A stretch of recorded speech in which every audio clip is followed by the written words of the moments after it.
Thanks, Tom. It's always a pleasure to read at Booksmith. I've been here a number of times over the years. And so today I'm reading from POSTSINGULAR. I like the cover. It's green with a purple cuttlefish. I like cuttlefish a lot. So I'm going to start in on chapter 3.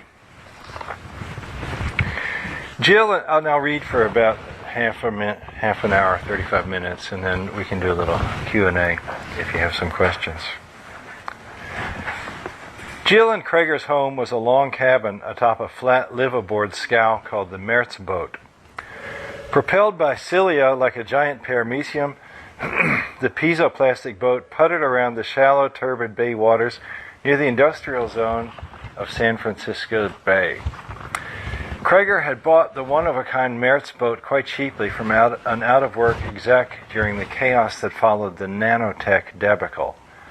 He'd renamed the boat in honor of one of his personal heroes, the Dadaist artist Kurt Schwitters, who'd famously turned his house into an assemblage he called the Merzbau. Mertz was Schwitters' made-up word meaning, according to Krager, gnarly stuff that I can get for free. Jill's Onder was eye-catching. More than pretty, she moved with perfect grace. She had dark, blunt-cut hair, a straight nose, and a ready laugh. She'd been a good student, an English major with a minor in graphics and design, planning a career in advertising. But midway through college, she developed a problem with pseudo-coke abuse and dropped out. She made it into recovery, blundered into an early marriage, and had kids with Krager, a son and a daughter, Momotaro and Bixie, aged 11 and 10.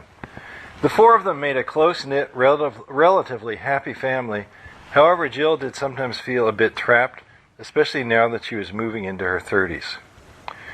Although Jill had finished up college and still dreamed of making it as a designer, she was currently working as a virtual booth bunny for Exa, doing demos at online trade fairs with her body motion captured, tarted up, and fed to software developers. All of her body joints were tagged with subcutaneous sensors. She'd gotten into the product dancer thing back when her judgment had been impaired by pseudo-coke. Dancing was easy money, and Jill had a gift for expressing herself in movement. Too bad the product dancer audience consisted of slobbering nerds. But now she was getting close to landing an account with Yu Shoe, a Korean self-configuring athletic shoe manufacturer. She'd already sold them a slogan, "Our goo grows on you." Krager Connor was a California boy, handsome, good-humored, not overly ambitious, comfortable in his own skin. He called himself an assemblageist sculptor, which meant that he was a pack rat. The vast surface of the Mertz boat suited him. Pleasantly idle of a summer evening, he'd amuse himself by arranging his junk in fresh patterns on the elliptical pancake of the deck and marking colored link lines into the deck's computational plastic. Krager was a kind of fisherman as well. That is, he earned money by trapping iridescent pharaoh cuttlefish, an invasive species native to the Mergai archipelago of Burma, and now flourishing in the climate-heated waters of the San Francisco Bay. The chunky 3-kilogram cuttlefish brought in a good price apiece from Amphivision Inc., a San Francisco company that used organic rhodopsin from cuttlefish chromatophores to dope the special video-displaying contact lenses known as web eyes. All the digerati were wearing web eyes to overlay heads-up computer displays upon their visual fields. Web eyes also acted as cameras. You could transmit whatever you saw. Along with earbud speakers, throat mics, and motion sensors, the web eyes were making cyberspace into an integral part of the natural world. There weren't many other cuttle fishermen in the bay. The fishery was under a strict licensing program that Krager had been grandfathered into when the rhodopsin market took off. Krager had lucked into a good thing, and he was blessed with a knack for assembling fanciful traps that brought in steady catches of the wily pharaoh cuttles. To sweeten the take, Krager even got a small bounty from the Federal Aquatic Nuisance Species Task Force for each cuttlefish beak that he turned in. The task force involvement was, however, a mixed blessing. Kreger was supposed to file 2 separate electronic forms about each and every cuttlefish that he caught, one to the Department of the Interior and one to the Department of Commerce. The feds were hoping to gain control over the cuttles by figuring out the fine points of their life cycle. Being the non-digital kind of guy that he was, Kreger's reports had fallen so far behind that the feds were threatening to lift his cuttle fishing license. One Saturday afternoon, And Lutter, his wife Nectar Lundquist, and their 12-year-old son Chu came over for a late afternoon cookout on the Mertz boat. It was the 1st of September. Jill had met And at work. He'd been rehired and elevated to chief technical office of the reborn Exa Exa. The 2 little families had become friends. They got together nearly every weekend, hanging out, chatting, and flirting. It was clear to Nectar that And had something of a crush on Jill, but Jill felt the situation was manageable, as Jill didn't seem all that interested in And.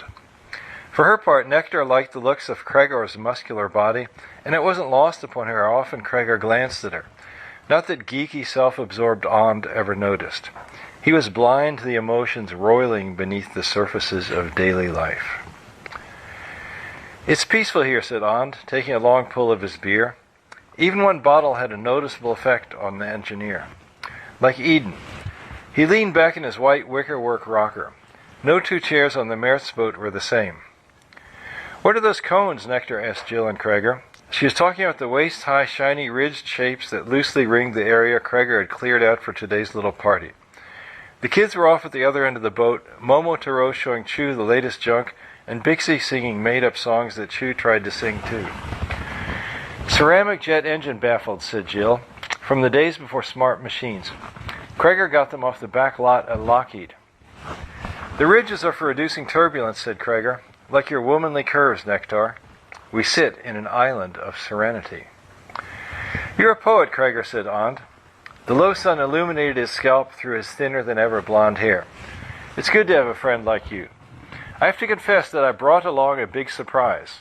And I was just thinking, my new tech will solve your problems with generating those cuttlefish reports. It'll get your sculpture some publicity as well." "Far be it from me to pry into Chief Engineer And's geeksome plans," said Kreger easily. "As for my diffuse but rewarding oeuvre," he made an expansive gesture that encompassed the whole deck. "An open book. Unfortunately, I'm too planktonic for fame. I transcend encapsulation." "Planktonic," said Jill, smiling at her raffish husband, always off in his own world. The daughter Bixie came trotting by. "Planktonic sea creatures rarely swim," said Kreger. "Like cuttlefish, they go with the flow, until something nearby catches their attention, and then, dart. Another meal, another lover, another masterpiece." Just aft of the cleared area was Kreger's holding tank, an aquarium hand-caulked from car windshields, bubbling with air and containing a few dozen pharaoh cuttlefish, their body-encircling fins undulating in an endless hula dance, their facial squid bunches of tentacles gathered into demure sheaves, their yellow W-shaped pupils gazing at their captors. "They look so smart and so doomed," said Nectar, regarding the bubbling tank. Her face was still sensuous and beautiful, her blonde-tinted hair lustrous, but the set of her mouth had turned a bit hard, and frown wrinkles shadowed her brow. Jill gathered that And and Nectar didn't get along all that well. Nectar had never really forgiven her husband for the Nance. That was an earlier round of nanomachines in Chapter 2. "The cuttlefish are like wizards on death row," continued Nectar. "They make me feel guilty about my web eyes." "Sometimes they disappear from the tank on their own," said Kreger. "I had a dream that big slow angels are poaching them. But it's hard to remember my dreams anymore. The kids always wake us up so early." He gave his daughter a kind pat. "Brats."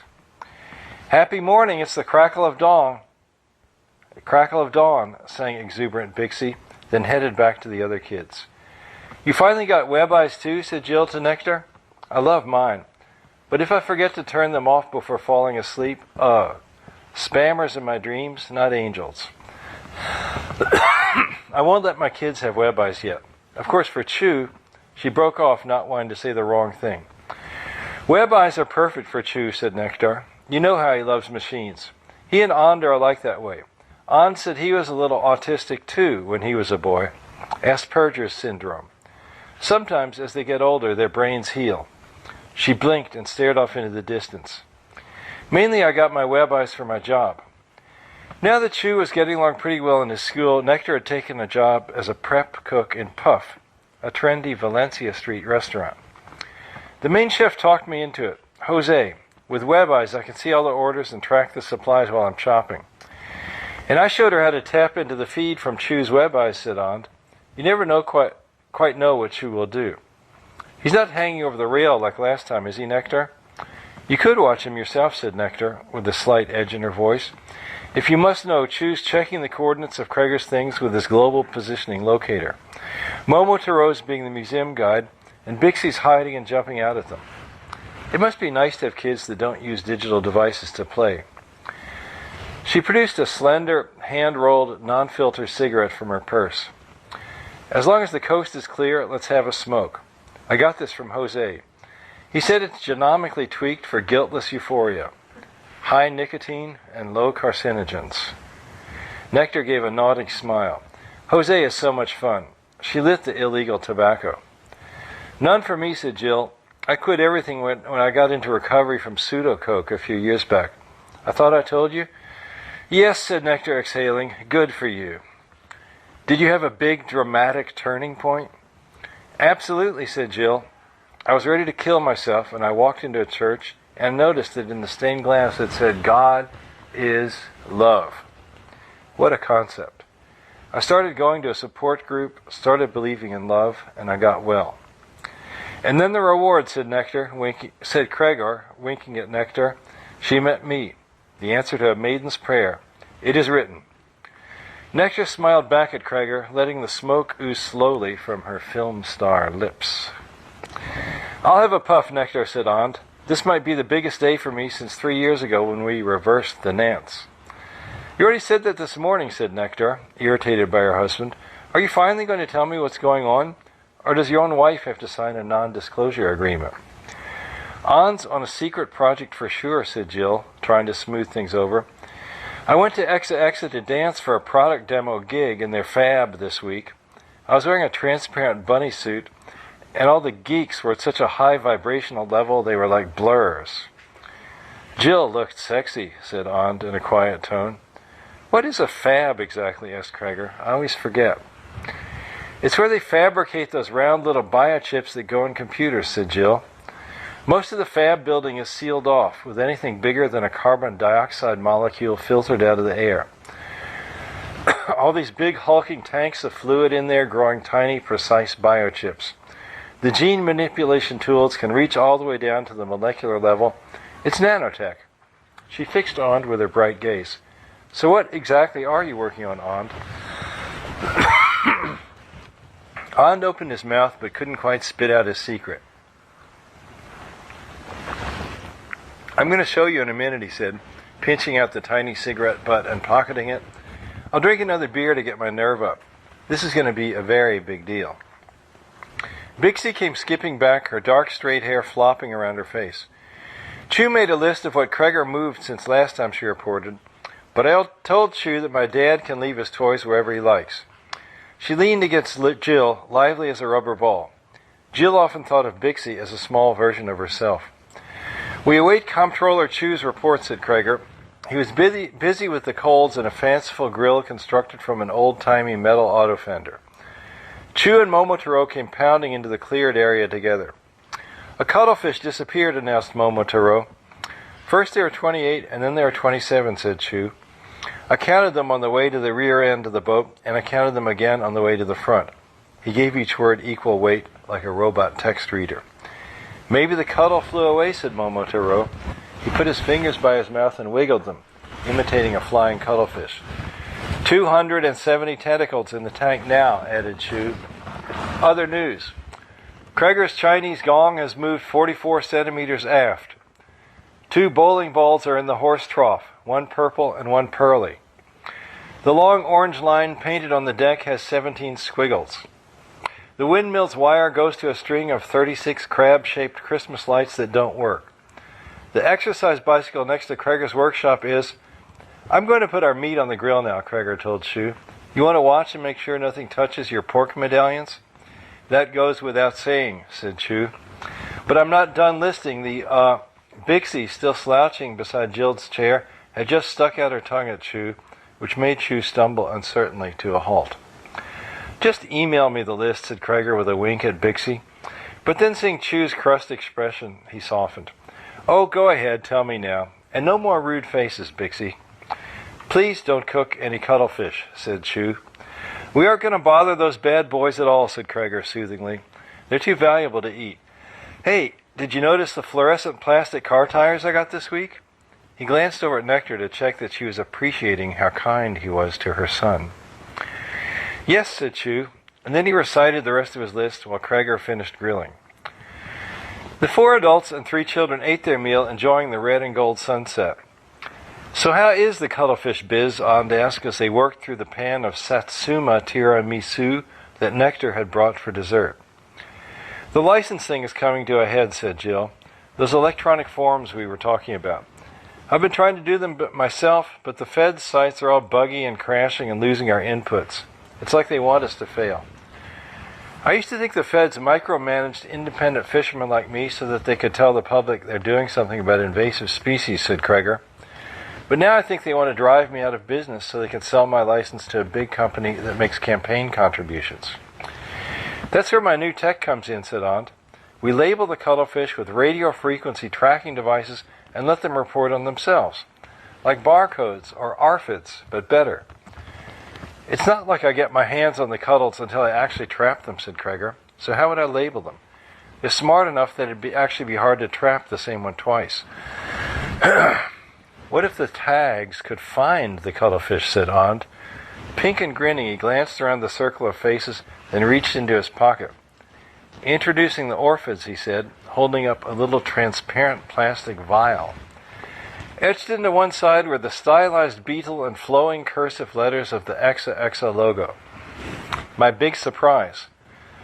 Whatever was in the vial was too small to see with the naked eye, but Jill's web eyes were displaying tiny balls of light, little halos around objects in rapid motion. Orphids are to barcodes as velociraptors were to trilobites, continued Aunt. The orphids will change the world. Not another nanomachine, exclaimed Nectar, jumping to her feet. You promised never again, Aunt. They're not Nance never, said Aunt, his tongue a little thick with the beer and tobacco. Orphids good, Nance bad. Orphids self-reproduce using nothing but dust floating in the air. They're not destructive. Orphids are territorial. They keep a certain distance from each other. They'll cover Earth's surface, yes, but only down to 1 or 2 orphids per square millimeter. They're like little surveyors. They make meshes on things. They'll double their numbers every few minutes at first, gradually slowing down, and after a day the population will plateau and stop growing. You'll see a few million of them on your skin, and maybe 10 sextillion orphids on Earth's whole surface. From then on, they only reproduce enough to maintain that same density. You might say the orphids have a conscience, a desire to protect the environment. They'll actually hunt down and eradicate any rival nanomachine that anyone tries to unleash. Sell it, Aunt, said Kreger, grinning at Nectar. Orphids use quantum computing. They propel themselves with electrostatic fields. They understand natural language, and they're networked via quantum entanglement, continued Aunt. The orphids will communicate with us much better than the Nance ever did. And as the orphanet emerges, we'll get intelligence amplification and superhuman AI. The secret Exa project, mused Jill, watching the darting dots of light in the vial. You've been designing these orphids all along? Sly, Aunt. In a way, the Nance designed them, said Aunt. Before I rolled back the Nance sent Nantel some insanely great code. Coherent quantum states, human language comprehension, autocatalytic morphogenesis, a layered neural net architecture for evolvable AI. The Nance nailed all the hard problems. But Aunt, said Nectar in a pleading tone, we've been testing the orphids for the last year to make sure there won't be another disaster when we release them, said Aunt, raising his voice to drown out his wife. And now, even though we're satisfied that it's all good, the execs won't formally pull the trigger.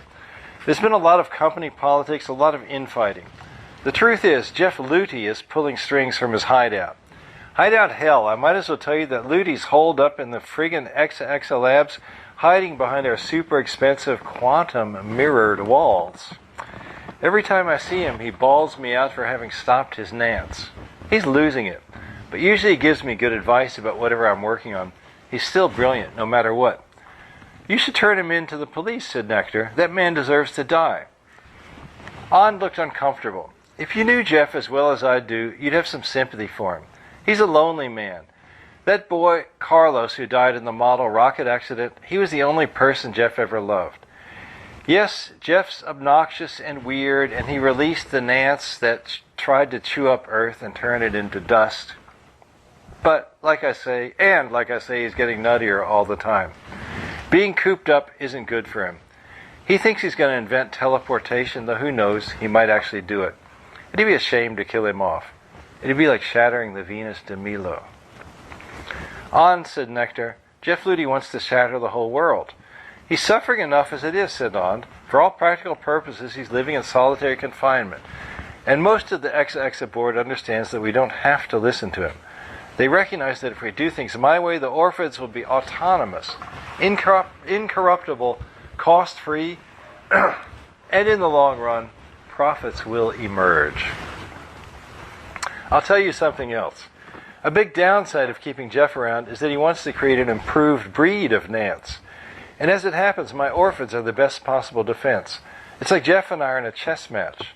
And right now, I'm a rook and a bishop ahead. So that's why I've gotten informal approval to go ahead and release the orphids. Ha, said Nectar. Approval from yourself. You want to start the same nightmare all over again. She tried to snatch the vial from An's hands, but he kept it out of her reach. Nectar's symmetric features were distorted by unhappiness and anger. Her voice grew louder. Mindless machines eating everything. Mommy, don't yell, shrieked Chu. Chill, Nectar, said An, fending her off with a lowered shoulder. Where's your nicotine euphoria? Believe me, these little fellows aren't mindless. An individual orphid is roughly as smart as a talking dog. He has a petabyte of memory and he crunches at a petaflop rate. One can converse with him quite well. Watch and listen. He said a string of numbers, a machine-coded web address, and an OrphanNet interface appeared within the web eyes of Chu and the 4 adults. The orphids in the vial were presenting themselves as cute little cartoon faces, maybe 100 of them, stylized yellow smileys with pink dots on their cheeks and gossamer wings coming out of the sides of their heads. Hello, orphids, said Jill. Bixie looked up at her curiously. To Jill, her daughter's face looked ineffably sweet and vulnerable behind the dancing images of the nano-machines. Hello, Jill, sang the orphids, their voices sounding in their listeners' earbuds. After I release you fellows, I want you to find all the cuttlefish in the San Francisco Bay, An told the orphids. Ride them and send a steady stream of telemetry data to ftp.exa.org/Merzboat. Can you show us a real cuttlefish? The orphids asked. Their masked voices were like an insect choir, the individual voices slightly off-pitch from one another. Those are cuttlefish, said An, pointing to Kreger's holding tank. Settle on them and we'll release them into the bay. Okay by you, Kreger? No way, said Kreger. Those pharaohs took me 4 days to catch. Leave them alone, An. They're my daddy's cuttlefish, echoed Momotaro. I'll buy them from you, said An, his eyes glowing. Market rate. The orphids will blanket your boat, too. They can map out your stuff, network it, make it interactive. That's where the publicity for your sculpture comes in. Your assemblages will be little societies. The AI hook makes them hot. Market rate, mused Kreger. Okay, sure. He named a figure and An instantly transferred the amount. All right, said Kreger. Wiretap those pharaohs and spring them from what Nectar said. Death row. Weren't you listening to what An said about the orphids doubling their numbers? Cried Nectar. We're doomed if he opens the vial. She lunged at her husband. An danced away from his wife, keeping the orphids out of her reach, his grin a tenth rictus. Chu was screaming again. Stop it, An, exclaimed Jill. Things are spinning out of control. I don't want your orphids on my boat. I don't want them on my kids. They're harmless, said An.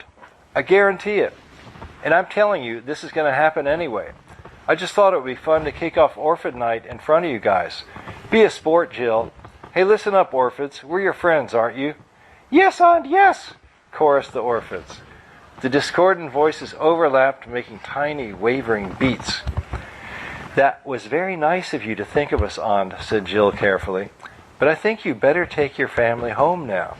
They're upset and you're not yourself. Maybe you had a little too much beer. Put the Orphids away." "I think tracking the Cuddles is a great idea," put in Kreger, half a step behind Jill, as usual. "And tagging my stuff is good, too. My assemblages can wake up and think." "Thank you, Kreger," said Aunt. He turned clumsily towards the cuttlefish tank.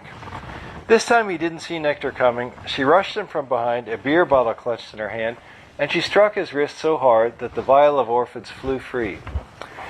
The chaotically glowing jar rolled across the deck, past Jill and Bixie, past Kreger and Momotaro. Chew caught up with the vial and, screaming like a banshee, wrenched it open and threw it high into the air on the trajectory toward the tank. "Stop the yelling!" yelled Chew. Perhaps he was addressing the Orphids. "Make everything tidy!" Through her web eyes, Jill saw illuminated Orphid dots spiraling out of the vial in midair, the pants forking and splitting in two, and now her web eyes overlaid the scene with a tessellated grid showing each Orphid's location. Some were zooming towards the Cuddles, but others were homing in on the junk crowding the boats aft. Additional view windows kept popping up as the nano-machines multiplied. Jill hugged Bixie to her side, covering the slender girl's dark hair with her hands, as if to keep the Orphids off her. Ond bent forward, rubbing his wrist. Kreger gave Nectar a quick embrace, calming her down, and then he stared into the tank, using his web eyes to watch the Orphids settle in. Momotaro stood at his father's side.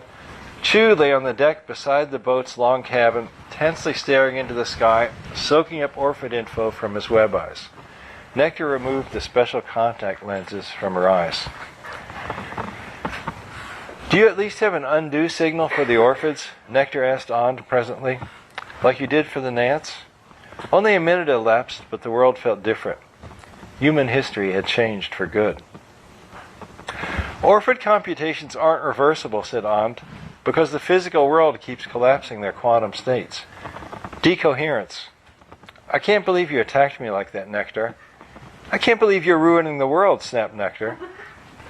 "I want you off our boat," Jill told Ond again. "You've done what you came to do, and for God's sake, don't spread the word that you did your release right here. I don't want cops and reporters trampling us." "Sorry, Jill," replied Ond, wriggling his fingers. His wrist was okay.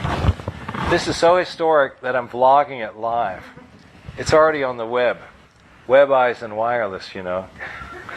Kreger hustled Ond, Nectar, and Chew onto one of the Mertz boat's piece-of-plastic dinghies, which would ferry them to the dock and return on its own. The dinghy was like an oval jellyfish with a low rim around its edge. It twinkled with Orphid lights. "Watch me on the news," called Ond from the dinghy. "Are we right to just sit around?" Jill asked Kreger next. "Shouldn't we be calling for an emergency environmental cleanup? I feel itchy all over." "The feds would trash our boat, and it wouldn't change anything," said Kreger. The genie's out of the bottle for good." He glanced around, scanning their surroundings with his web eyes. "Those little guys are reproducing so fast. I see thousands of them, each of them marked by a dot of light. They're mellow, don't you think? Look, I might as well put those cuttlefish in the bay. I mean, Ond already paid me for them, and there's Orphids all over the place anyway. What the hey, free the wizards." He got busy with his scoop net. Jill's web-eye grid of Orphid viewpoints had become a disc-like Escher tessellation, which was thousands of cells wide, with the central cells big, the outer cells tiny, and ever more new cells growing along the rim. The massed sound of so many Orphids was all but unbearable. "I hate their voices," said Jill, half to herself. Having the voices in her head made her feel a little high. And after all her work on recovery, she'd learned to dread that feeling. Being a little high was never enough for Jill. She always wanted to go all the way into the black hole of oblivion. "Is this better?" came a smooth baritone voice from the Orphids. The many had become one. "You actually do understand us?" Jill asked the Orphids. A few of the orphid's eye images slewed around as Kreger carried his first dripping net of cuddles to the boat's low gunwale and lowered them to the bay waters. "We understand you a little bit," said the voice of the orphids, "and we'll get better. We wish the best for you and your family, Jill. We'll always be grateful to you. We'll remember your Mertz boat as our Garden of Eden, our Alamo Gordo test site. But don't be scared of us." "I'll try," said Jill. In the unadorned natural world, Momotaro and Bixie were cheering and laughing to see the freed cuttlefish jetting about in the shallow waters near the boat. "We're not going to be setting free the pharaohs every day," Kreger cautioned the kids. He smiled and dipped his net into the holding tank again. "Hey, Jill, I heard what the orphids said to you. Maybe they're going to be okay." "Maybe," said Jill, letting out a deep, shaky sigh. She poured herself a cup of hot tea. "Look at my cup," she observed. "It's crawling with them. An orphid every millimeter. They're like some endlessly ramifying ideal language that wants to define a word for every single part of every worldly thing. A thicket of meta-language setting the namers at an ever greater remove from the named." Her mind was teeming with words. It was like the orphids were making her smarter. Her hand twitched, some of her tea spilled onto the deck. "Now they're mapping the puddle splash, bringing it under control, normalizing it into their bullshit consensus reality. Our world's being nibbled to death by nanoducks, Kreger. We're nano-fucked." "Profound," said Kreger. "Maybe we can collaborate on a show. A web page where users find new arrangements for the Mertz boat inventory, and if they transfer a payment, I physically lug the objects into the new positions." Oh, that's a money-making business. "And the orphids figure out the shortest paths. Oh, wait till we get some piezoplastic sluggies to do the heavy lifting, and the orphids can guide them. I'll just work on bringing in more great stuff. I'll be this lovable sage, and the Mertz boat can be like my physical blog. And you can dance and be beautiful, at the same time intoning heavy philosophical raps to give our piece some heft. Men are immediately going to begin using the orphids to look at the exact intimate details of women's bodies," said Jill with a shudder. "Can you imagine? Ugh! No publicity for me, thanks." Kreger spoke no response to this. He lowered the rest of the pharaohs into the bay. "A fisher of Mertz, a fisher of men. Peace, dear cuttlefish." The empty dinghy swam back toward them, orphid-lit like a fairy, nosing up to its mooring on the side of the Mertz boat. Spooked by the dinghy, the skittish cuttlefish maneuvered and changed colors for safety. Their skins were thoroughly bespeckled with orphid dots outlining their bodies' voluptuous contours. "Voluptuous?" said Jill. "I didn't say that out loud, did I?" said Kreger. "Geez, you're picking up my subvocal mutters. This OrphanNet link is like telepathy almost. I better be a good boy, or learn how to damp down your access to my activities. Whoops! Did I say that out loud too? There's meshes all over you, Jill, in case you didn't know." "Already?" said Jill, holding out her hand. She'd been ignoring the changes to herself and her family, but now she let herself see the dots on her fingers, dots on her palms, dots all over her skin. The glowing vertices were connected by faint lines, with the lines forming triangles. A fine mesh of small triangles covered her knuckles. A coarser mesh spanned the back of her hand. The computational OrphanNet was going to have real-time articulated models of everything and everyone, including the kids. Yes, the orphids had peppered Momotaro and Bixie like chicken pox. Oh, this was happening way too fast. God damn that aunt. Jill knelt beside Bixie, trying to wipe one of the dots off her daughter's smooth cheek, but it wouldn't come loose. By way of explanation, the orphids showed her a zoomed-in schematic view of a knot of long-chain molecules, an individual orphid. They are far too tiny to dislodge. "We're like cuttlefish in a virtual net," said Kreger, shaking his head. He sat down next to Jill on the deck, each parent holding one of the kids. "Look out there," said Jill, pointing. The orphids were twinkling in the bay waters,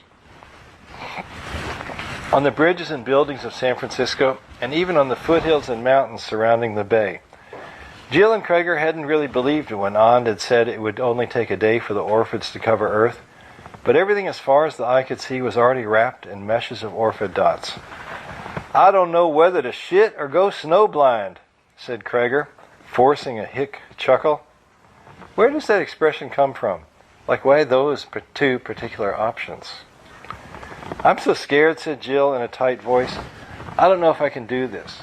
All these head trips, they make me want to use again. I want to turn myself off." "Just relax, Jill," said Kreger. "How about the way On and Nectar were fighting? What a pair of lovebirds, hey?" "I guess Chew puts them under a lot of stress," said Jill weakly. "Yeah," said Kreger, patting Jill's cheek. "I enjoy On, but please, don't be a geek and a drunken maniac. And this is the same guy who saved Earth 3 years ago. Weird. Did you notice the way Nectar was talking about her new friend Jose? I see an affair taking shape. I hope On doesn't try and seduce you, Jill. I can tell he's got a crush on you. Adultery is going to be an open book, with orphids tracking every inch of everyone's body. Maybe people will just start accepting it more." The world as they'd known it was over, but Kreger was gossiping as if nothing about human nature would really change. "You okay?" he said, wrapping his arm around Jill. "Oh, Kreger," said Jill, leaning her head on her husband's familiar shoulder. "Always be here for me. I'd be lost without you." Drained by shock and fear, the two of them dozed off there, sitting on the soft deck with the kids.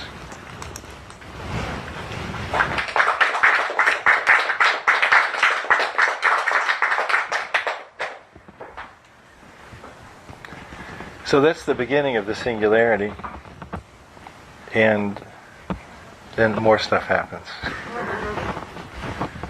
All right, anybody have any questions? So when is this going to take place? Well, I've learned one trick of the trade is never put a date in your novel. Like in my novel Software that I wrote in 1980, I thought of like as far into the future as I could imagine, and I put 2020. And then if you have a date like that, and then once it rolls around, you look bad. So this, personally, I do tend to actually have a calendar because I like to get the days of the week right and the phases of the moon. So I privately know when this is, and I guess I might as well share it with you. It's 2038. Or this might be 2036, actually. I'm writing the sequel now, and I think the sequel's set in 2038, and I believe this is 2036.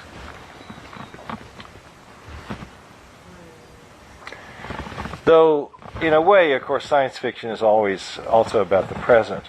So, in a way, what I'm doing here is, if you take the present things and exaggerate them a little bit, it enables you to sort of notice.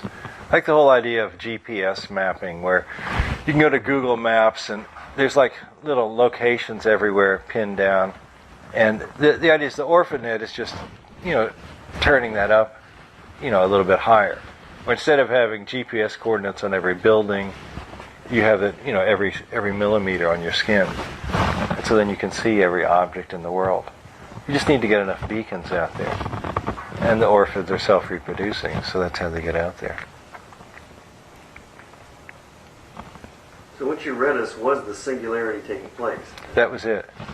And there had been a pseudo-singularity before that got nipped in the bud. Yeah, before in chapter 2, they took a different approach. And that was the more traditional approach. And you'll see, I was sort of set on down this path by Charles Strauss's book, Accelerando, which I really enjoyed. Because before that, people have been saying, well, what if there's this singularity when all the machines get as smart as we are and everything totally changes? And then some wimps were even saying, well, we can't write about it, we can't see past it. But, I mean, why are you a science fiction writer if you're not going to see past things that people can't see past? That's what it's all about. And then Strauss went ahead and did it. And there was, and I really, really admire that book, Accelerando. But there's one thing in it that was happening, and the characters didn't seem to think it was a big deal. And that was in some solar systems, they would basically smash a planet into dust. Basically turn a planet into a bunch of, well, loosely speaking, into a bunch of computer chips with wings. And then have this big cloud of these chips and let them fan out in a big so-called Dyson sphere around the sun so they could soak up all the solar radiation, And then you say, well, what happened to the people that lived on the planet? Oh, well, those chips are running this beautiful virtual reality, and everybody's living in the virtual reality, and it's even better than before. And I don't buy that. I don't think it would work. And I just think it sort of represents a way of thinking about the world that is, I think, evil. I think it's a wrong way to think about the world. That the world is some piece of shit we can just break up and reuse. I mean, the world is a living organism. Gaia is alive. We're part of it. And the other thing, it's already a computer.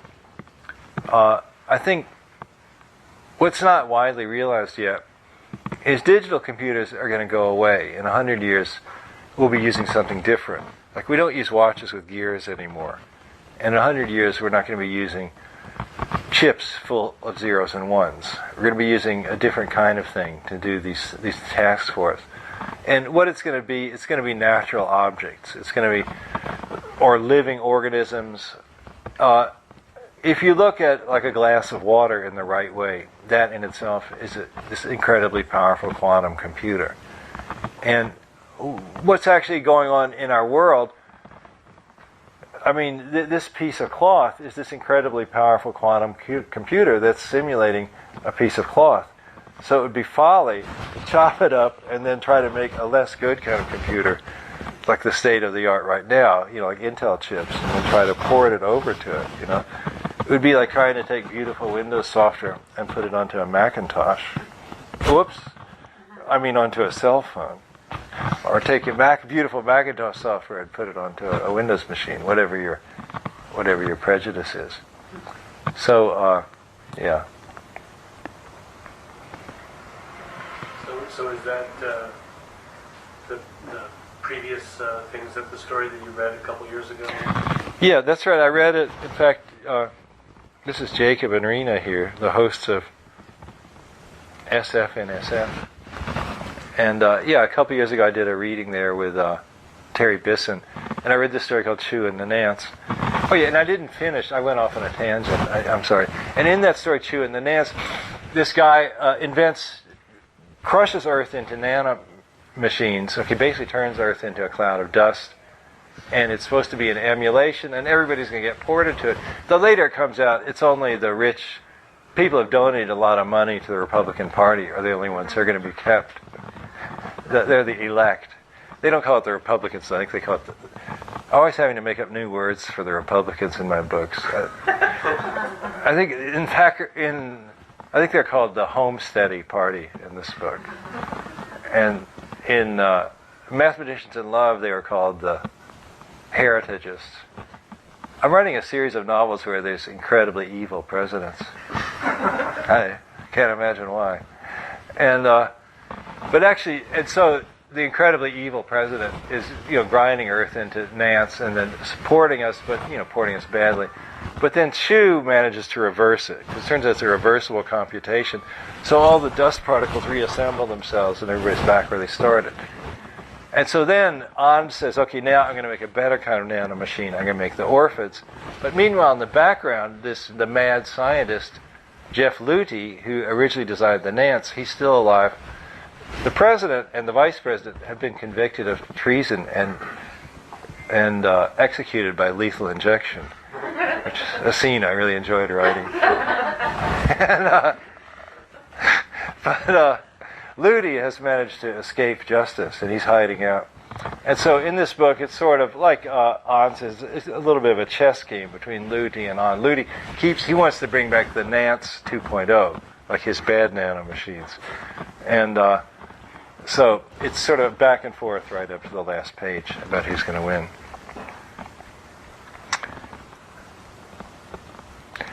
And then at the end, something even stranger happens. And that leads into the novel I'm writing now, which is called Hylozoic. I have souvenirs for you if you'd like. You can have some marked up manuscript pages from Hylozoic. You can pass this around. You can each take one or two. These are incredibly valuable archival.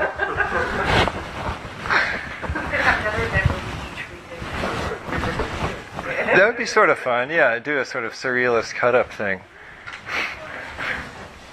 So, And I don't worry about you stealing my ideas, because my ideas are so bizarre. You won't be able to do anything with them.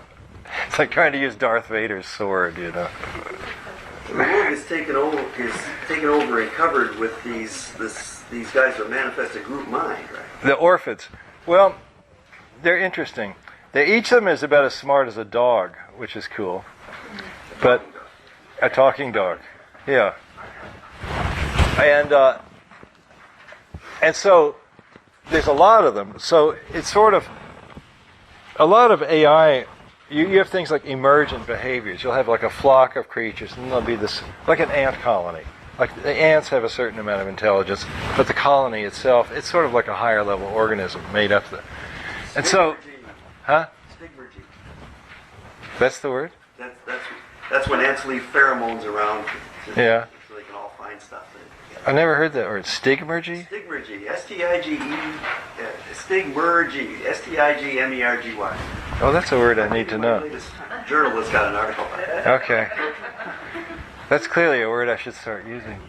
But anyway, so there'll be things sort of like the ant colonies in this sort of cyberspace. And those things, I'm going to call them beesies. And then there'll be groups of them that make still higher organ level minds. It's sort of like a pyramid. And at the very top, the sort of supreme mind that's made up of all these little minds is called the Big Pig. And I have, in the next chapter, there's a bunch of characters, and they're sort of the main characters in the book. I sort of really, isn't until chapter 5 that I really get into the sort of main story. Because even this event here is sort of setting the stage still. And these people, they're basically like San Francisco, are, slackers, younger people. And they're addicted to the Big Pig. Because they'll just do a mind merge with this incredibly smart universal mind.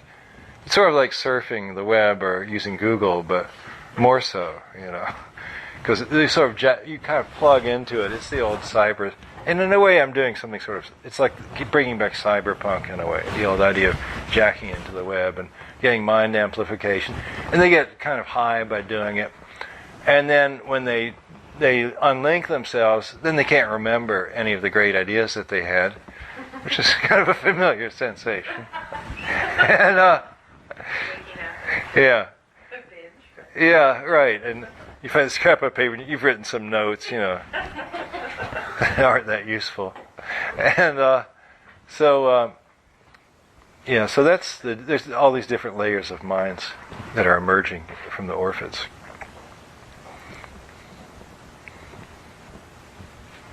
So does the guy who created these try to control this mind, or? No, it's one of these things. It's sort of like the artificial life paradigm, where fast, cheap, and out of control. Like you release these things, you have no hope of controlling them, but they have. He's implanted an instinct in them. Basically, they don't like other kinds of nanomachines. So if whenever the gnats try to get released, they pounce on them and tear them up. So it's like having red ants, and you're keeping the black ants out, or the red ants. But they don't. But you can talk to them, but you can't really tell them what to do. But they're not. I mean, they don't want to destroy us. They already have taken over the world. They've covered the world, and they're satisfied to have won every millimeter. They don't need to be any denser than that. So they're fairly satisfied. But there is sort of a problem. The big mind at the top, the Big Pig, starts thinking, well, it would be nice to have, twice as much memory. And so the Big Pig is thinking, maybe the gnats wouldn't be such a bad move for me. But, so there's some... The Big Pig's allegiances are sort of torn. Which is a problem. The basic concept of the singularity is, how are we going to deal with it? Is it going to be nice to us or mean to us, right? Whatever manifests itself after the singularity. Well, it's what we make of it. I mean, the singularity, it's doing its thing. I mean, it's not really interested in being nice to us or mean to us. I mean, the orphids are there. It's what I'm interested. A lot of times, one way I think about science fiction. Science fiction is all sorts of things to me, but one way to look at it is a sort of dry way to think of it is as a thought experiment. It's like when futurologists do scenarios. And you can say, all right, the world's blanketed with machines, sextillion machines as smart as talking dogs, and we can talk to them. And there's a group mind on top. But you say that, and then that's sort of dry. And then you say, well, what would it be like to live in the world? And that's the whole work of the novel, is to make it interesting.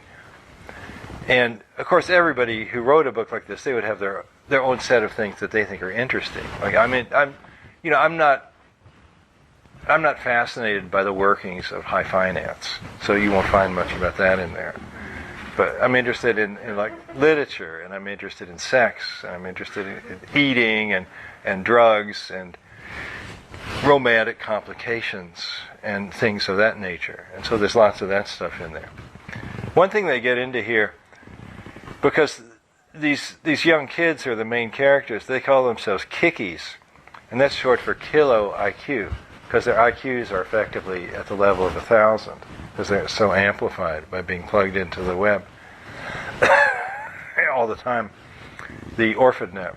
And they have this huge amount of offline memory, because you can take some metal.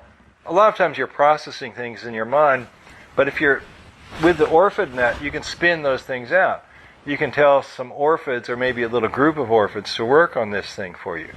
And, they don't have to do it, but they might do it just because they think it's interesting. They have nothing better to do, okay? So sure, they'll work on it.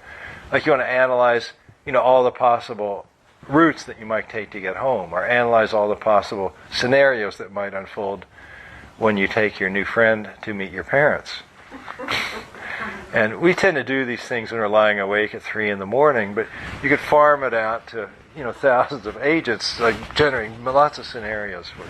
So social interactions get more complicated because people have thought of many more possibilities.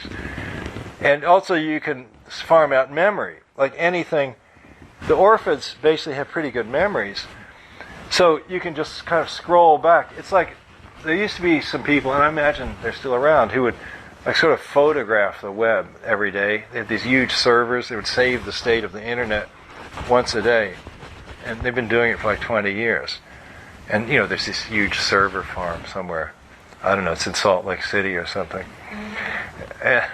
With the Mormon genealogy project.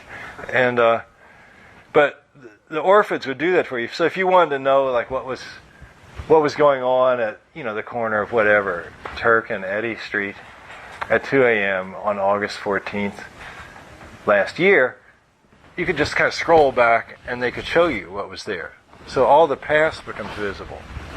This has a big effect on crime, obviously. There's privacy, forget it. Privacy, so what? It's gone.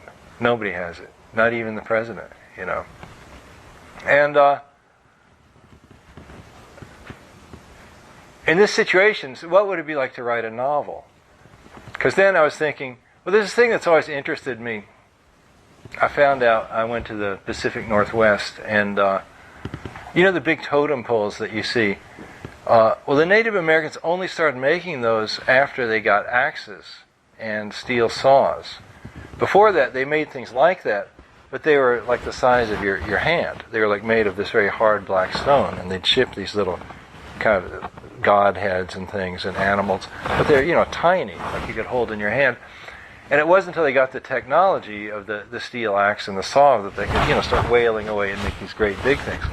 And that period of the totem pole building only lasted about 20 years, between the time that they got the axe and between the time that their culture was destroyed by smallpox and expropriation and things of that nature. And so I'm thinking, like getting the OrphanNet, it's like us suddenly getting axes and saws. I mean, you could write a novel that was 1 million pages long, and it could have graphics in it, live graphics and movies. I mean, and links and just 3D things, and you could record your emotions. And so I use the word meta novel for these things. And so I'm trying to one of my characters, she's Vietnamese, she's called Thuy Nguyen, and she's a meta-novelist. And she's writing a meta-novel called Wink, which in the meta-meta sense, the meta-novel she's writing is post-singular, okay? Because it's sort of my take on trying to use these enhanced powers. In the second volume, she's writing a second meta-novel, which is the second book. It's called Vib. Vibby's a word they use to mean cool. I always like to make up a few new slang words. But, so yeah, that's like one type of thing that interests me, what you would do with this increased intelligence. I'm not so much interested in new forms of commerce. I'm interested in new forms of artistic creation. Well, the group mind would write novels. Well, would the Big Pig write a novel? I don't think so. I think it's something about us that we like making works of art. Maybe because we want to be understood. Maybe once we had telepathy, we wouldn't make works of art anymore. I don't know. I mean, perhaps the group mind could write novels, but not in my book. There's only so many. It's a garden of forking paths. It's a path I didn't happen to take. So maybe I've nattered on long enough. So if any of you want me to sign a book for you, I'll go up front and sign a few for you.